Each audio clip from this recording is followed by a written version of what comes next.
Na Grécia antiga existiam vários deuses. Na Grécia antiga, na Grécia antiga existiam vários deuses.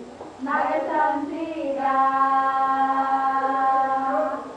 Deus era o Deus que mandava naquele lugar.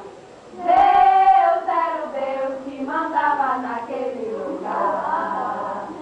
Afrodite era da beleza e do amor. Aristea era o paixão.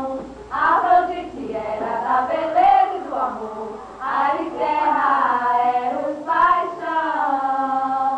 Mares e oceanos comandados pelo Poseidon. Mares e oceanos comandados pelo Poseidon. Dionísio era dono da festa e do vinho. No tempo Hades dos mortos. Dionísio era dono da festa e do vinho. No tempo Hades dos mortos. Na Grécia antiga existiam vários deuses. Na Grécia antiga.